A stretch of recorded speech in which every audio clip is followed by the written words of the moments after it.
exist. Tuanze.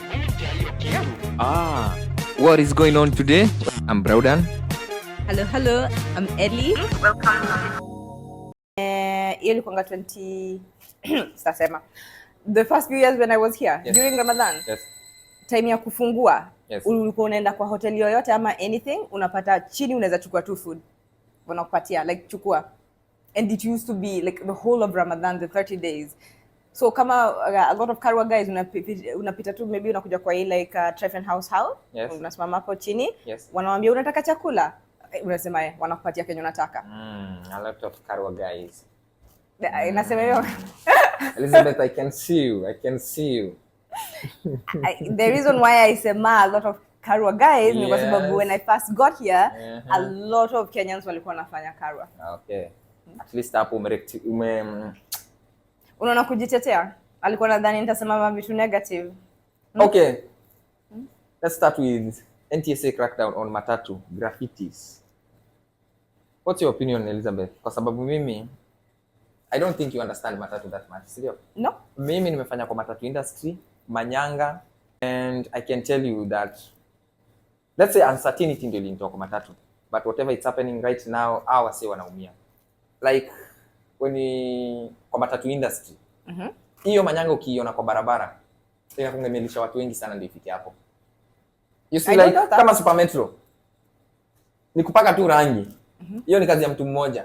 Yeah. Lakini imagine the graffiti thing. You have like 4 artists working in a single matatu. Kuna watu wa lights. Kuna watu wa ngoma. Unanipata? All those. Na kila mtu anakuja na crew yake. Msee wa ngoma anakuja na crew yake. Utapata amekuja na crew ya watu 3, 4. Msee wa graffiti watu 3, 4. Okay. Msee wa lights pekee watu 3, 4. So ku work on that single ma3 until iishe. Unapata imelisha watu kama mbao hivi, watu kama 20. You get the point? So your arguments ni the economics of it. Yes. Kwa sababu a lot of people get employment ama make money from it. Yes. The crackdown is really going to hurt them, and these are mostly youth. It has hurt them. But here's my question. Yes. The government's case ni this industry ina need to regulatiwa kwa sababu iko na a lot of indiscipline. Yes, we regulate with the following the rules. Sio graffiti. Graffiti ina affect aje? Kama gari imeandikwa Super Metro, kama imeandikwa Metro Trans, ama imeandikwa Mwiki Sacco, na imechorwa graffiti, what's the difference? So I'm just coming at this like an innocent bystander. No. Yes. So mimi siwezi ingia hizo matatu zenye ziko na graffiti. No. The reason why siwezi ingia kwa hiyo ni kwa sababu ya nini? First of all, the music inakuanga, it's louder than a club. No. Then there's going to be the moving, the car is bouncing. No. Then there's indiscipline. So I think maybe feel like your indiscipline yote iko just built into the culture. Sakaja mwenyewe aliongea. Okay. Let's see. That is part of our culture. So kama mtu anataka matatu ina muziki, angoje aingie ile na muziki. But I think this the argument. Let me say that. Kwa sababu kuna kitu umesema. Wewe hiyo matatu it's louder than a club. People want to control what other people do. Umesikia venye Sakaja amesema? You cannot enter a club useme hii muziki iko juu sana. Yeah. Now what did I say? Usiingie club, si ndio? What did I say? Nimesema, yes. Acha tukue too honest. Yeah. The reason why a crackdown inafanyika ni kwa sababu ya the matatu yenye ilianguka. Yeah, I agree with that. Ni kwa sababu ya hiyo indiscipline. Yes. Si ndio? Nobody was making, hakuna mtu mwenye alikuwa anakuja for matatu, nobody was caring, you do you, like watu kama mimi, we don't ingia those matatu, no issue. But sasa when you're having that kind of indiscipline kwa barabara, and it's a danger not only to those people wenye wako kwa hiyo matatu, but other people wenye wako kwa road, kwa sababu hiyo venye ilikuwa ina swerve, ingeswerve hit another car. Yeah, cause but then you cannot come to the government and say don't do this. Why don't you come up with a solution ya kuregulate hiyo indiscipline? Si ndivyo nimekuambia. No, but I'm saying why doesn't the matatu itself, watu wa matatu, those one when you were directly affected, and they can see the indiscipline. So no. Give me a chance. Okay. You regulate the people, not the vehicle itself. Kwa sababu these people hata ukiwapatia hiyo Super Metro, kama hiyo ndio tabia yao wataiswa vivo, ukweli uongo. Tell me how you mean when you say you regulate the people. You use the rules to regulate the people. Kama ni driver, have they made the required standards? Umenipata? Kama ni conductors, kama venye Embakasi, it's a very well organized. Yani uko hata kuibiwa, uwezi ibiwa, na ni Manyanga. Umenipata? walifika mahali mpaka SACCOS zikasema we maintain disciplines and they have the best manyangas. I think if the unanipata unaona ile mentality ya ukiingia manyanga utaibiwa, change yako itaibiwa. They don't do that. Donda ako na uniform na ni manyanga, unanipata? Yeah, so that's what they did. So a few individuals wenye bado walitoka na ile culture ya zamani ya kuibiana, matatu kiingia lazima utaibiwa, change, au ndio bado wanaharibu. I think the matatu industry, but because here's the thing, when the government is at your door, you're in trouble. You need to take steps before the government is at your door. Unaelewa? Kwa sababu saizi you're having to negotiate at a lower position. Wao wenyewe, like you're saying, kama pa kuna place yenye wamesha matatu zenyewe wame take steps kujiregulate. The whole matatu industry ina need ku self-regulate. Ndio hii behaviors get so much out of hand where it's like, hey, everybody is looking and anasema unajua ni aje, this is not just a subculture ama a young people's culture yenye iko a bit wild but harmless, iko dangerous. If there was nobody if that accident did not happen, I don't think any of this would be happening. Let's talk. Is that true? Let's talk. Accident ngapi zina happen kwa highway Nairobi Nakuru? Oh, many. Hizo matatu ziko na graffiti? No. Na sasa? But we know No. Okay. Listen. That means it's not a graffiti issue. No, it's not a graffiti issue. Yeah, that's my point. But you understand why NTSA approach is wrong. Oh, it's wrong. I don't doubt that. Yeah. But I'm saying, like, once you get in trouble, the government it'll respond how it'll respond. That's why you need to self-correct before the government is at your doorstep. That one I agree with you, because the boys, kwanza madriver, they fall into pressure. Wanaitwa masoja. Masoja ni wale kama gera. Oh ya dere gari dance. Especially that. Yes, dere gari manyoka. Manyoka ni inaanza kuenda hivi sasa. You see, they fall into that temptation. Alafu wanarudi wanasahau. Ule mse mwenye amekushow hivyo, hata ana license, ajui story na NTSA. After umeangusha gari, what happens? When do you go in trouble? No. And then kitu ingine you have to understand, sisi wote tunashare barabara. Si ndio?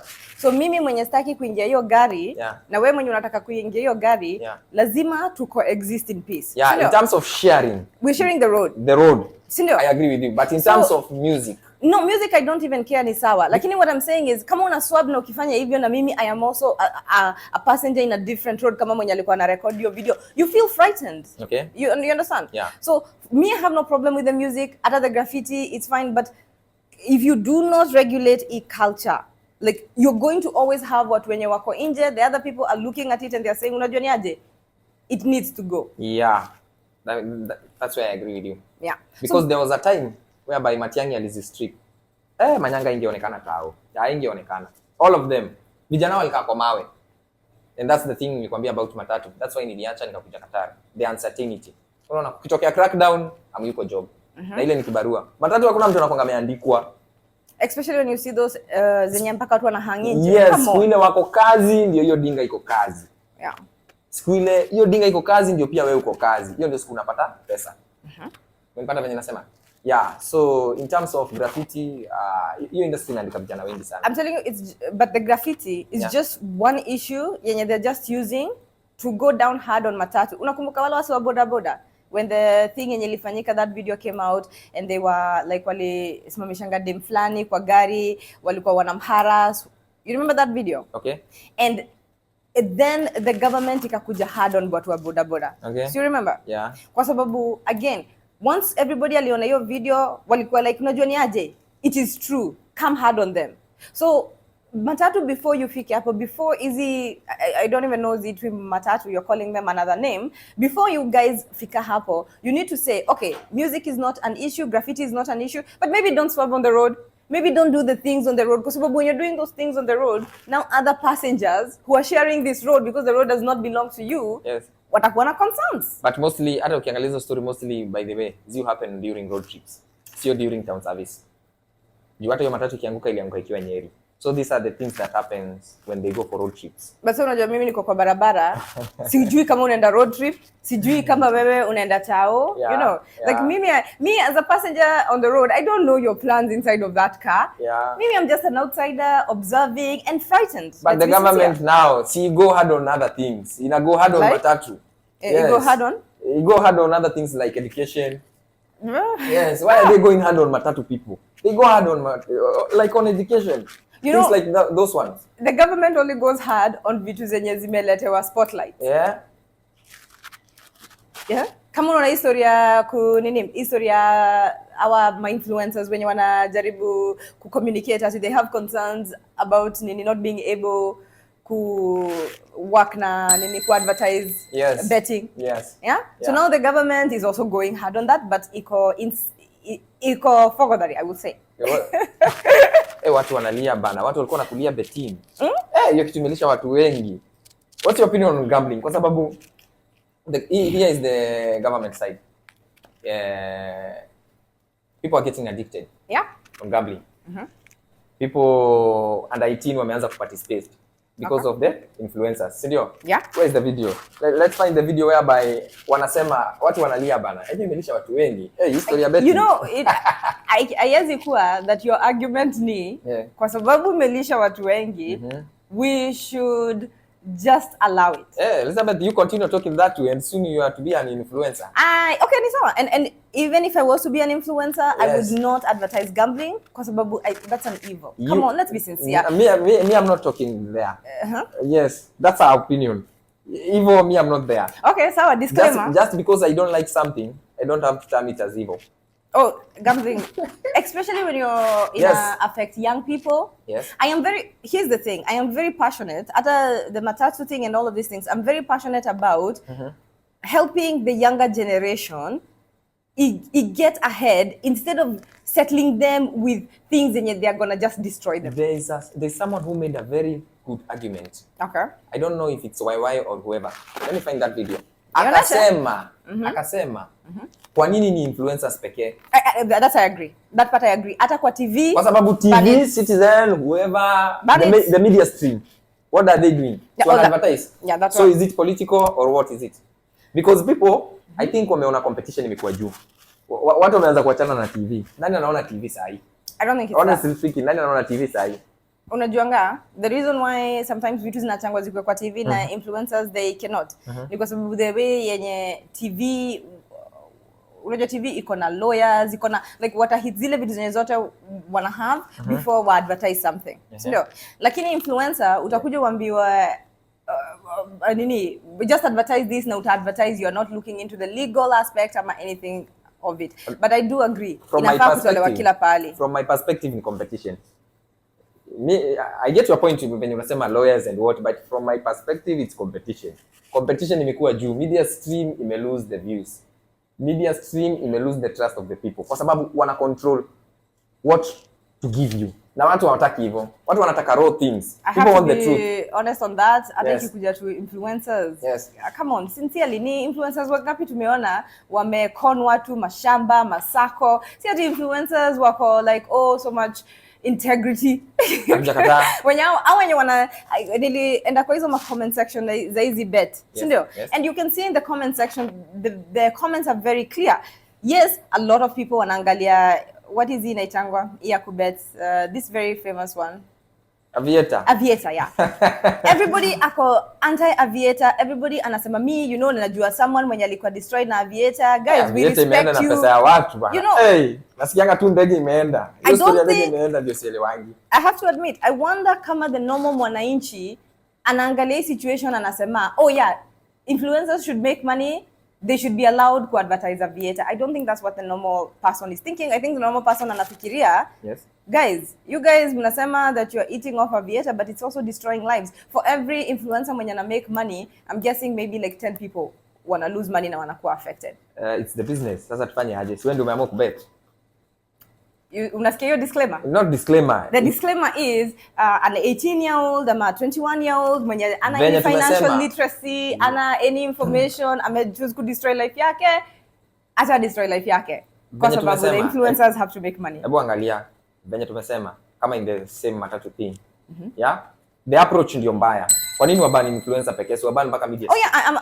I agree with you completely. Ban it everywhere. Kuna mtu mwenye anafaa kukua aki-advertise gambling. That's my stand. It's radical, but it's my stand. The gambling world is too big for you to control it. I don't want to control it. It's too big. It cannot be banned. It's too big. We're not even banning gambling. We are banning the ability to advertise it. Okay. That's it. Hiyo ndio kitu tunafanya. That's it. Na your aviator, there was a strong campaign. I saw people wakiongea about it. Kama the government believes influencers wafai kui-advertise, then they should believe that news organizations, Citizen, NTV, they should not also. Kenya unasahau ni hao wenye unasema they believe they should not be advertised. Ndio wana go after influencers, so they advertise it on their media platforms. Ambapo ni media streams. Yeah? Yeah. Show me the video. So it's hard. It's hard venye unasema. But wamebaniwa influencers wasi advertise. So is it they are appealing your decision? Listen to why. You are telling us not to influence for betting companies, where else you're still living the traditional media, that is TV and radio, right? So na gazeti and print media. Nafaa ku advertise, unajua wangetuambia maybe ma disclaimers, don't do this, nini, bet responsibly, nini hivyo. Unajua cause mimi kama jenzi meni affect design, unajua siku hizi hakuna kazi. So sisi kama majenzi metu affect design, kuna watu waliacha wizi nini, mnaingia kwa content creation, na through content creation tuna earn through ku advertise vitu, si ndio? Yeah, manze gava mtuite tu mahali to have a meeting, mtuambie where we went wrong ama nini tunafaa kufanya, because bila guidelines hatuwezi jua, si ndio? Yeah, so nivo. Thank you. Yeah, so that's the reason. My point wenye is, waliacha wizi watarudi kwa wizi. No, my point is, Ellie, it's your job as a parent to regulate your children. This is true. Government haiwezi kufanyia vitu zingine. Juu ikiwa kwa TV, ikiwa kwa social media platform ya influencer, it's the same thing. So you cannot ban it. Oh my God, like I keep it's you to put restriction. I am 100% agreeing with you that ata in the traditional media inafaa kutolewa. Haifai kutolewa. What I disagree completely ni, just because here's the thing, kuna vitu mob zenye zinakuanga regulated. We live in a society where we are coexisting. Your needs and my needs are very different. So they have to be ironed out and argued, and then to decide what is okay to do. And this is what's happening sahizi. I can agree that betting companies wanafaa kukaa chini na government and they decide what is a way forward. I think kama iko banned from advertising, it should be banned for all. This is a fair thing, but I don't think that also to kutuambia like we're just going to allow gambling if we're unregulated kwa sababu you have rights and stuff like that. There are many things zenye zinakuanga regulated. At that point unaweza sema that hata you be able to like sell body parts. Like we live in a country where there are law and rules of order. No. The point is, where does the rules begin? This is what wanna negotiate. Yep, I get you. I saw a video. Nilikuwa nafikiria vijana pekee ndio wanafukuzango kwa nyumba. Kumbe we have men out there wenye wanaweza fukuza hadi wasichana. Misbehavior ikienda too much. I think that nowadays fathers wamekuwa so soft on girls to an extent that girls are misbehaving. I think both kids wanna misbehave. It's not the same. Nasema nowadays fathers wamekuwa too soft on the girls. You get what I'm trying to say? No, because you would have to say it. History ya baby inaitwa aje? Msichana wa daddy. Call it daddy's girl. Imekuwa too much to an extent that girls are misbehaving. That's why we can see pandemic everywhere of everything. Kwa sababu inakuja into a point whereby akishakuwa mkubwa inamuaffect. Unajua, nimeunderstand watu hawaonangi kitu long term. Like kuacha hata mtoto wa behave kama msichana, vitu kama hizo, watu hawaonangi long term. Hiyo tunaongelea kama kijana. When it comes to a point whereby in the real world, huyo mwanaume sasa anafaa ajisimamie, hawezi because uliwacha akafanya vitu za kisichana. You get what I'm trying to say? I don't think so. Like you don't think so? I disagree with that. Yes. In terms that because girls have always been raised by their mothers. Okay. This is the thing. Like the dad as the disciplinarian is, and I don't even think anajaribu kumdiscipline. Yeah. Like being kicked out. She's 40 years old. Okay, I'm talking. Let's see this video. Look at this video. This lovely lady is my 10-year-old daughter, who has, for the second time this school year, been kicked off the school bus due to bullying another student. Let me make this extremely clear. Bullying is unacceptable, especially in my household. Friday, when my daughter brought home her paperwork for her bus suspension, she said, "Daddy, you're gonna have to take me to school next week." As you see this morning, she is learning otherwise. A lot of children today feel that the things their parents do for them is a right and not a privilege. So today, my beautiful daughter is going to walk 5 miles to school in 36-degree weather. I know a lot of you parents are not going to agree with this, but that is all right, because I'm doing what I feel is right to teach my daughter a lesson and to stop her from bullying. One thing I can tell you from that video, this man understands bullying. He understands it. What is bullying? Elizabeth, when nafikiria sometimes your opinion are best because you experience vitu zingine. Sija experience bullying ama sijawahi bulliwa ama sijawahi bulliana. Maybe you don't know the inner depth ya ukiwa bullied venye mtu usikia. Okay. It has never gone to that, to the core, ujue venye bullying. So this father, mwanaume, and understand the other side venye ana feel. Kwa sababu ukisikia venye amesema, bullying is something I'll not tolerate. Okay. Hata kubali. Unanielewa? Maybe in my own opinion anaelewa kama mimi I cannot accept bullying. Na umesikia amesema aje? Nowadays mtu raise watoto wake venye anajua. For you it's okay. You cannot punish your children to that extent, but for him he cannot do it. Huyu ni mzazi mwenye ana worry about the other side. I do, one of the things I like about his video ni first atuoneshi face ya mtoto wake, which is very important. Na tujui atuoni uso yake ya mtoto wake na atuoni uso yake, so we actually don't know who they are, which at least ana protect the child's dignity on that level. That's some good observation. I also agree na his comments, like yes, you have to discipline your kids because your kids wataishi hii dunia na watu wengine, na if you do not teach your kids how to live properly in the world with watu wengine, they will actually have a very terrible time. But there is no parenting manual, and I think you have to take every situation as it comes. Speaking as two people wenye hawana watoi.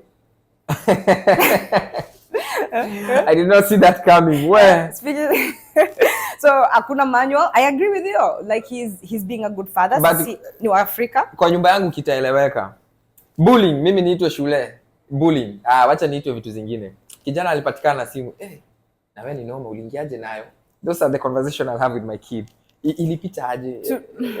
But you know your value system then itakuwa like different. So value systems zako ziko different. Na value systems za mzazi mwingine ziko different. Sindio? You know there are things you understand. But bullying, venye umesema, I agree with you. Value system. Bullying is where I draw the line. Kubully wengine, you know bullying comes in many forms. Unajua watu wanafikiria ni kuhanda tu mtu.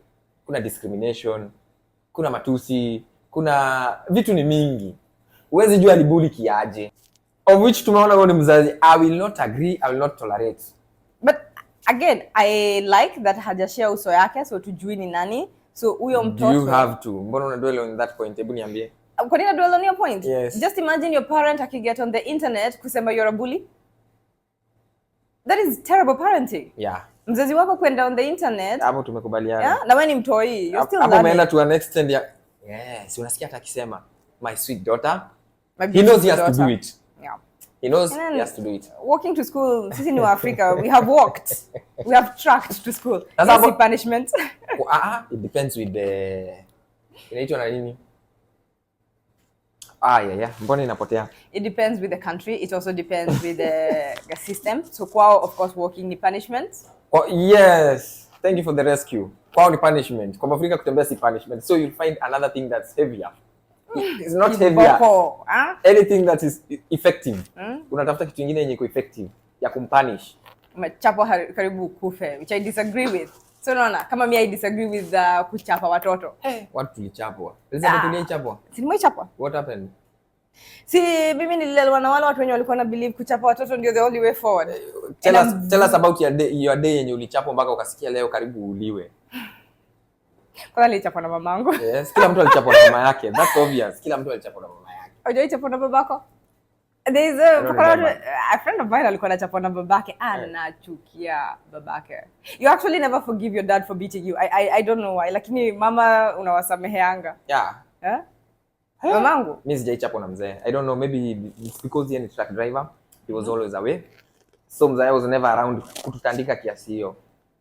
Mimi niliambiwa washa jiko na washa iwaki. Nawasha iwaki. Na kwa nini iwaki? Other kids are playing. So niko na ile rush ya kuhakisha niende nicheze nao. And burden your trauma. That's not a trauma. That's the day I knew I could run away from home. Venye ilikataa kuwaka nikasema haiwaki. And nikaenda nikajificha nikapanda juu ya nyumba mzee na nikakaa hapo juu. They had to look for me the whole night. I think that's the day niliacha kuchapwa. Because hata my mama aliona huyu mtu amefika kiwango sasa anaweza toroka. Hapana, let's go back a little bit. Unajaribu kuhakisha jiko. Yes, haiwaki. Haiwaki. Yes. Una abandon mission. Yes. And then una decide the best. How old were you? I don't know, maybe class 7, 6. So this is someone when let's all be honest, akona ka reasoning. Lakini una abandon mission, una decide baada kujaribu other options. I shall just move out. Yes, kwa sababu si unajua what's next. Si unajua what's next. Utaenda aje kwambia madhe jiko hii kuwaka. Unajua hapo ni kutandikwa. Hapo ni kutandikwa. Sasa kwa kutandikwa. Oh my god. Okay. Kwenda kujificha kwa mabati. So ukaenda kujificha kwa mabati. How long were you featuring? I think nilikaa hapo mpaka 9. How many hours? Kutoka 6 jioni saa 1. What were you telling yourself ukiwa hapo? Nilikuwa najiambia, hata sijui nilikuwa najiambia, nilikuwa najua ni ukirudi home ujamasha hiyo jiko. Hiyo ni kutandikwa. Wewe ulikuwa unawasikia wakikutafuta? Umenyamaza tu. Imagine what happened kwanza.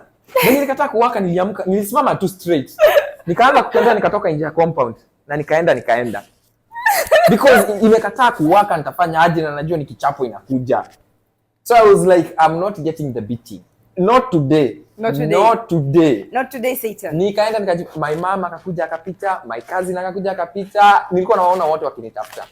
And then you know the more wanakutafuta the more wanakasirika. Yes. I think when you say my senses zilikuwa zimeanza kuja. Okay. Na by the way mimi nilijipeana because kama ningeendelea kaa hapo wangenipata. Well, haungekaa hapo forever. What was your initial plan? I will move here. At that age sina plan. Unanipata sina the initial plan. Kwa sababu hata nikitoka hapo nilitembea tu. Sina kwamba nilitembea nikatoka. So ukajirudisha? Yeah. Nilianza kujirudisha and then my cousin was like, "Is that you?" I'm like, tena nikatoroka. Funny enough he was bigger than me. Alinikimbiza mpaka akanishika. Ulilia ukirudi? Sikulia. Acha niulize swali. Nikakuta mayai imepikwa, jiko iliakishwa, watu walipika, watu walikula. So I was like, oh, kumbe nisipowasha jiko huku kunaweza kulika. Na kuanga madeni yala kuanga ameniuzia uoga. By the way, na sikuchapwa. Ukuchapwa? Na sikuchapwa. That day kaisha hivyo. Nikakula ugali mayai vizuri na cabbage. Kwanza unajua venye ugali mayai cabbage you slap. And then you uoga kama unadhani nitachapwa, sitachapwa. Yes. Then nikaona sikuchapwa, then I knew yeah. Sasa nimegraduate. That was the last time. That was the last time mimi nitandikwa. I think one of the worst things yenye tunafanyanga ni kuuzia watoto uoga ya kuchapwa. Yes. Hiyo ni makosa. From that day mimi sasa ndio nilikuanga ule mtu akitaka kuchapwa mimi ndio natafuta kiboko. Hiyo feeling ni satisfying. So you're just a criminal. Utafuta kiboko kuchapa your sibling. Hiyo kitu ni satisfying sana. Think about it. Wewe unapotea and you move your life kwa mabati. That's where you had moved. Elizabeth, uliza watu wanajua hiyo kitu. Kutafuta kiboko ya kuchapa your sibling. You have a sibling? I have a sibling. Na akichapwa nilikuwa nasikia nikani mimi nachapwa. I would rather nichapwe. I don't know how it works. I love my sibling but kutafuta hiyo kiboko, that was the most satisfying thing. Kutafuta hiyo kiboko atandikwe. Alafu unajua wewe uzitandikwa. Ni kama ile feeling ya usha grow up. Madhi anapika chapo, you are the only one unaweza chukua akipika. Hiyo I have to say, yes. I could never stand kuona mtu mwingine akichapwa. Whether it was a cousin, I could never stand. To this day I have a very hard time kuona watu wengine wakichapwa. This time, we are not talking about this time. Oh, even then, nikiwa mtoto I had a very hard time ya kuona anybody else akichapwa. Na hiyo feeling ya kuchukua chapo madhi akipika juu umekuwa mkubwa. Wewe ndio unaweza ongeza sukari, wengine hawezi ongeza. Elizabeth, where are you living with this story? No, like mimi si Larry authority, like you see authority. Watu, uliza watu wanajua hiyo kitu. Mimi ni msichana, so si ndio tutapika chapati. Producer, wewe unajua hiyo story? Ya unaweza ongeza chai kwa sukari, wewe ndio umefika hiyo kiwango unaweza ongeza chai kwa sukari. That's some whole new thing. Lord have mercy. Yes, in an African home, unaweza weka vijiko 3. I think you have to know. Mimi ni msichana. I was always in the kitchen. Wasichana wengine pia wanaelewa hizi vitu. No, lakini nasema mimi nilikuwa kwa kitchen, mimi ndio nilikuwa nasaidia na chapati, mimi ndio nilikuwa naekea watu sukari. So I always had the authority. I always had the authority. Unarudi home zile vikombe zikonga zinakaa kwa kabati, wewe ndio unatolewa. Wewe unajua kutoa hizo vikombe kwa kabati ndio kusema nini wewe? Wewe unajua our mothers, hiyo kikombe haingetoka. Zile kikombe, zile sahani. Oh my god. Yeye ilikuwa hizo zilikuwa za pasta na wakati wa chama. Na sasa wewe kama first born umerudi, hiyo kikombe imetolewa kwa ajili yako wewe. Unaona your sibling akiambiwa endea maziwa, I die. I think the only equivalent naweza sema ni venye from my grandmother's side ilianza kutreatwa kama mtu mkubwa, but that was when I was in like my 20s. Ilianza kutreatwa like an adult. Yeah, speaking of abnormal feelings, Elizabeth, umeifutwa kazi? No. Do you know that feeling ya ukifutwa kazi alafu hiyo place ulifutwa kazi ianze kuporomoka? Hey. Kevo GoPro imezima. Hey.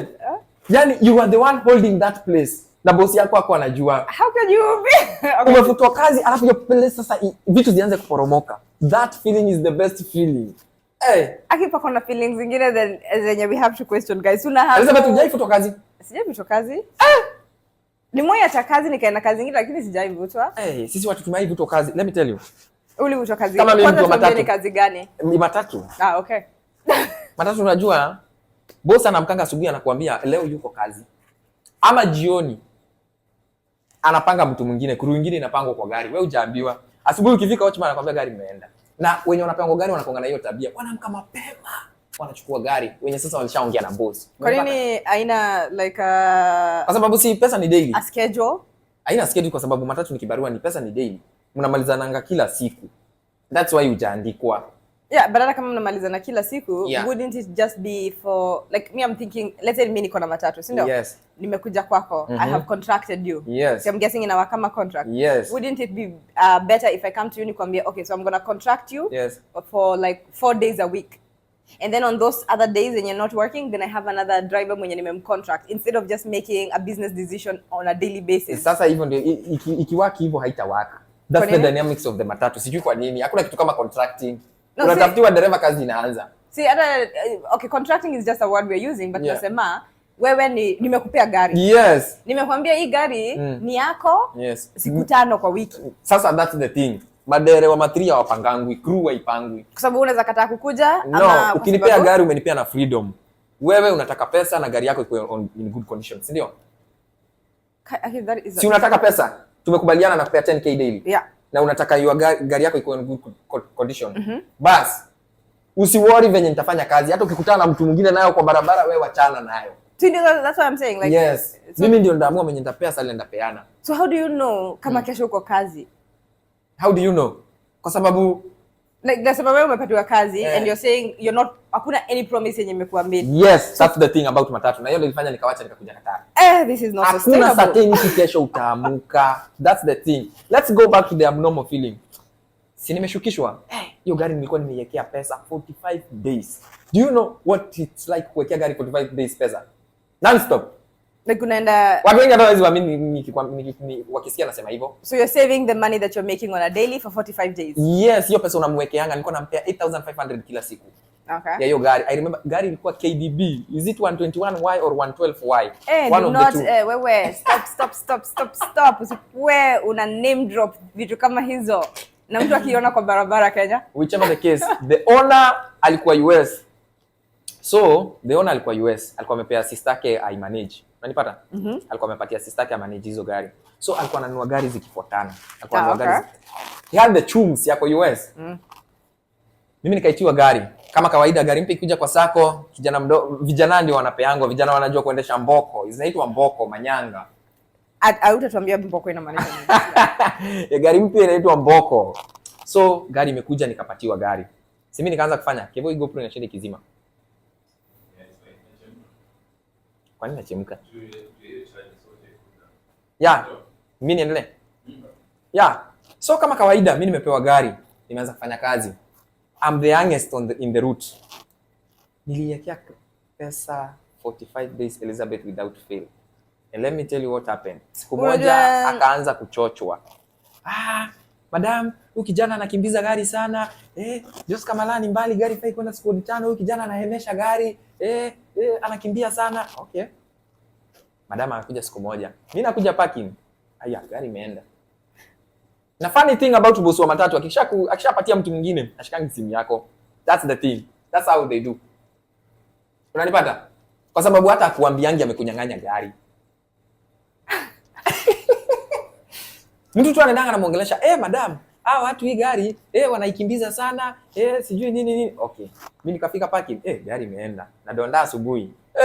Tumevaa mpaka uniform. That's the embarrassment of matatu. Unafikanga parking gari haiko na mko na mpaka uniform.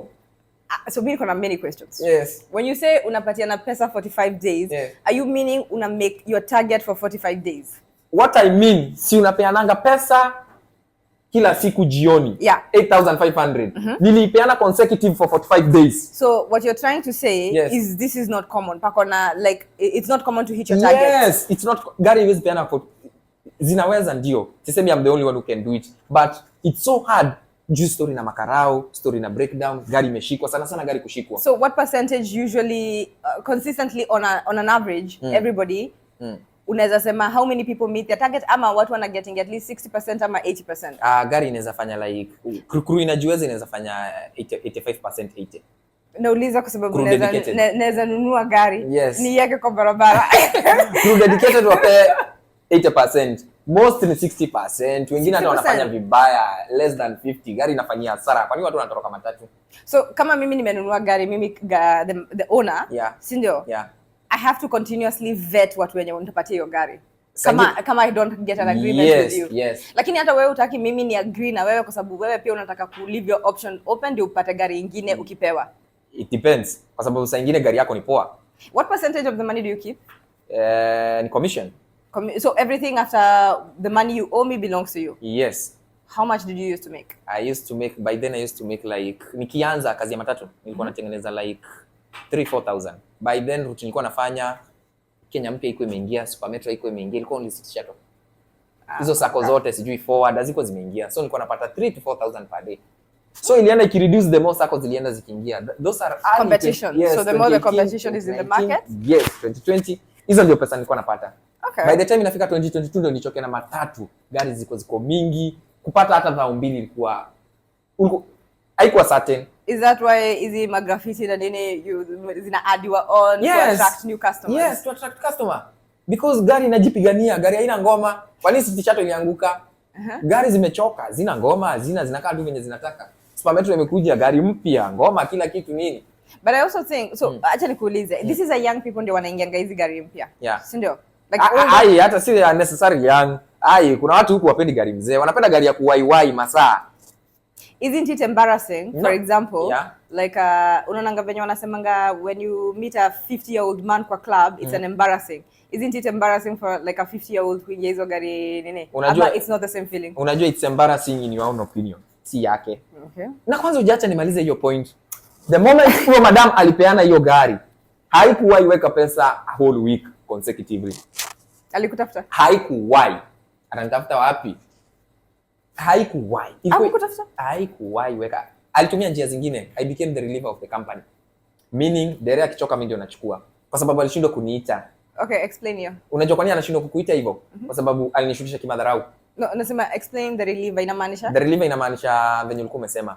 Driver anaweza amua anaenda siku 5 kwa wiki. Okay, so then wewe utachukua the other 2 days. The other 2 days. So utapata company kama iko na gari 5 kama hiyo.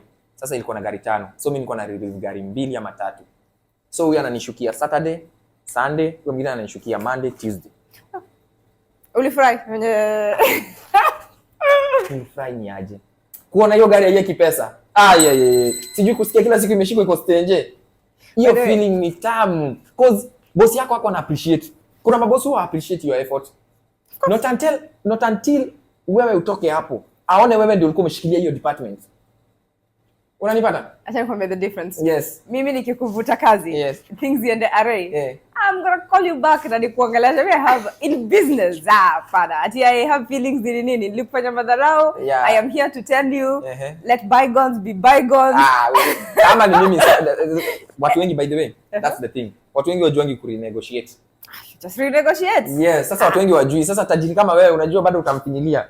Mtu wajui, mtu kama mimi, I come back, I come with new terms. I know you need me. The department is going down the rabbit hole. Lazima I'll come back with the new terms. Wait. I have had to renegotiate. I have had to renegotiate.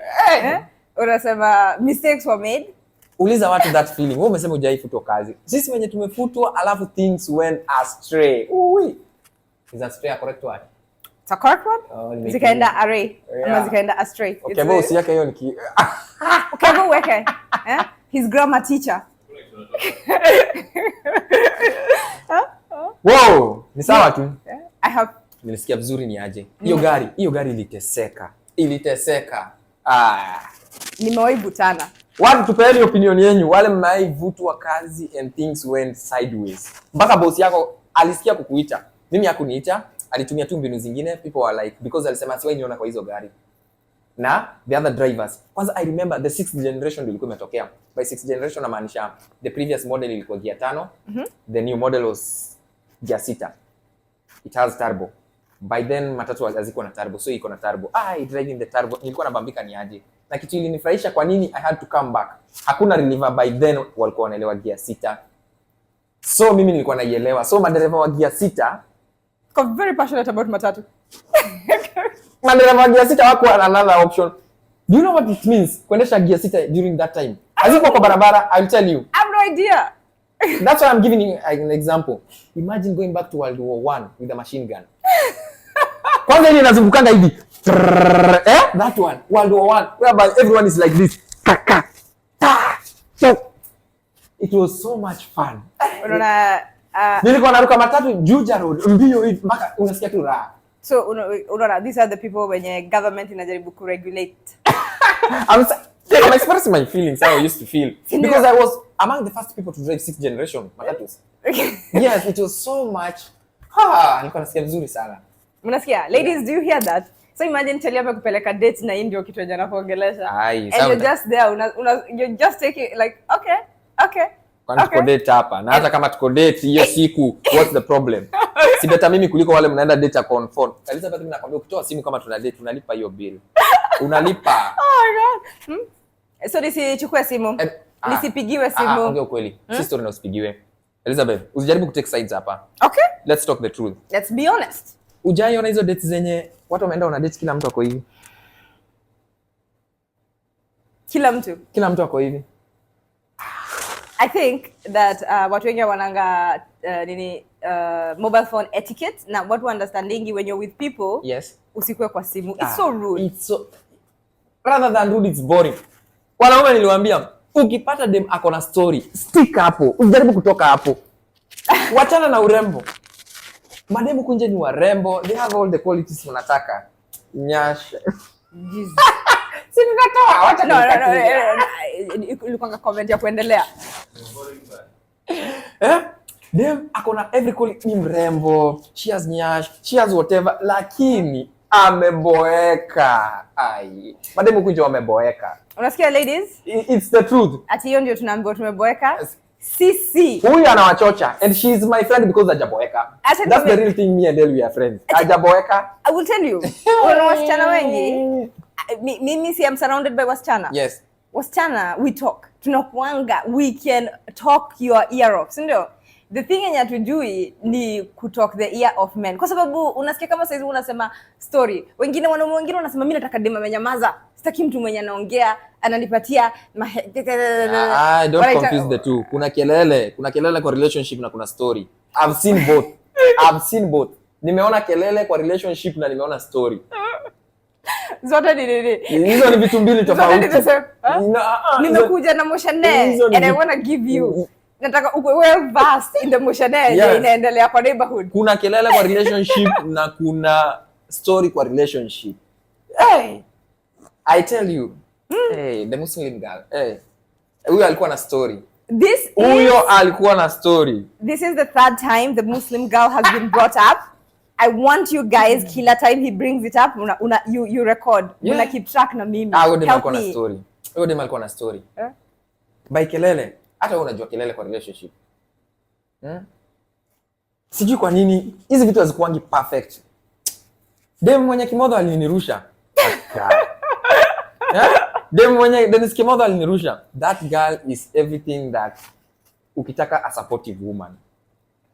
To play sad music so Yes. that we can Yes. talk about the one who got away. Yes. Let me tell you something.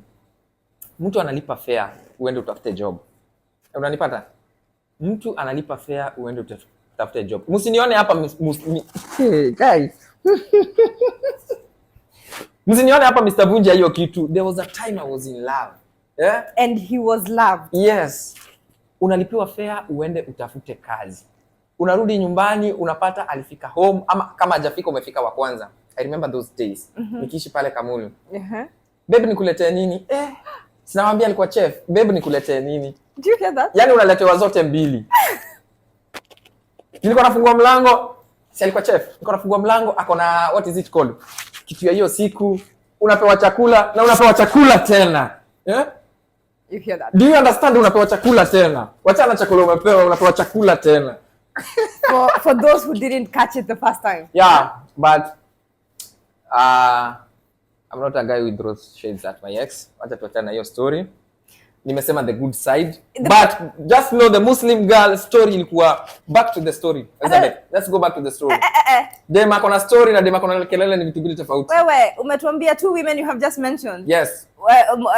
Wote inaonekana they were supporting you. Wote walikuwa wanakupenda. Wewe hata sijui unashindango ukituambia nini. It seems that wewe ndio you are the wrong one. Wako wananipenda at the same time. But what walikupenda? Yes. You have not even been wronged by women. All that women have tried to do is love you and feed you. Hapana, ni venye siwezi sema what happened. Huwezi ongelea my ex. Mimi si wale wa kuongelea my ex. You get what I'm saying? We will leave it there. Yes, we'll leave it there. We will leave it there. When you date me, you are safe. Pengine. I'll say the good stuff, the bad stuff I'll keep quiet. So even when you come at me, mimi nitanyamaza. You can abuse him. Ukijua hiyo haitatoka. Feel free, ladies. So wale wa kelele wanajijua. Yes. Hakuna ode mwenye si wa kelele. Kelele. It's just to which degree. Exactly. Hapo nimekubali. Ya wengine imezidi. So akona story na kelele ni vitu vile tofauti. Hata with friends. Madem ananiambia, "Yes, can we be friends?" Okay. Every time I initiate mtu anakuambia sawa, mtu anakuambia hi. Haina shida. I receive the hi of HI of which ni madharau. HI hi. Hi, HI. Yes. Kwa nini ni madharau? HI. Which one do you go for? HEY. Who might text him to HI? Me, I get text a lot. Might text him to HI? No. Na sasa? Lakini I do say hi, but EY. Not HI. What is HI? Hey God, tuna need to understand hizi etiquette. Unaambia mtu about your day anakuambia okay. Unaambia mtu about, let me tell you kwanza pati nabo. That's why I love the Muslim girl. Kwa sababu I could ask her, how was your day? Umefungulia. Mwingine, how was your day? Ni poa. Ilikuwa poa tu. Poa tu. Uliza hata producer poa tu. Producer, what is poa tu? Ati sawa tu. How was your day? Sawa. Silikuanga sawa. What's that? Ilikuanga tu sawa. And then I think also a lot of people are not texters. Alafu unataka compete. Look at the people you are competing against. Mnasikia, we shall not be thrown shade today. Today we shall not be thrown shade. Yes, but gone are the days, nimewambia, I was in love. There were days where I was in love. Yes. And there will be days of love to come. Sahi nimejua kuvet bana. Sahi, I'm vetting. 2 days kama hakuna kitu ya maana unaongea. Nimeshavunja hiyo kitu. How are we on time, Kevo? Okay, we're still good on time.